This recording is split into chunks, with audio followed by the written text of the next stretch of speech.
വഞ്ചിയൂരിൽ CPIM സമ്മേളനത്തിന്റെ ഭാഗമായി ഗതാഗതം തടഞ്ഞ് സ്റ്റേജ് കെട്ടിയ കേസിൽ പന്തൽ കരാറുകാരുടെ വാഹനങ്ങളും ഉപകരണങ്ങളും പോലീസ് പിടിച്ചെടുത്തു.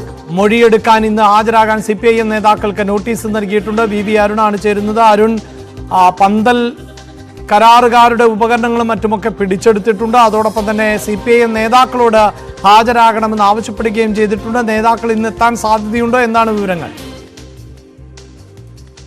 അഭിലാഷേ, ഇന്നലെയാണ് ഈ പന്തൽ കരാറുകാരുടെ വാഹനങ്ങൾ പോലീസ് പിടിച്ചെടുത്തത്. വഞ്ചിയൂർ പോലീസ് സ്റ്റേഷന് മുന്നിൽ വാഹനങ്ങൾ ഉണ്ട്. ഈ കസേരയും അതുപോലുള്ള മറ്റു ഉപകരണങ്ങൾ, അതായത് ഈ കേസിൽ സിപിഎം നേതാക്കളെ പ്രതിയാക്കിയതിനു ശേഷമാണ് ഇത്തരം നടപടികളിലേക്ക് പോലീസ് കടക്കുന്നത്. ആദ്യം കേസെടുക്കുമ്പോൾ ആരുടെയും പേരിൽ കേസില്ലായിരുന്നു. എഫ്ഐആർ ഇട്ടത് കണ്ടറിയാവുന്ന 500 പേരെന്ന് മാത്രമാണ്. ഇപ്പോൾ സിപിഎമ്മിന്റെ area committee secretary, area committee അംഗങ്ങൾ ഉൾപ്പെടെയുള്ളവരെ പ്രതി ചേർത്തിട്ടുണ്ട്. സർക്കിൾ ഇൻസ്പെക്ടർ ഉച്ചയ്ക്ക് കോടതിയിൽ ഹാജരാകുന്നുമുണ്ട്, സ്റ്റേഷൻ ഹൗസ് ഓഫീസർ.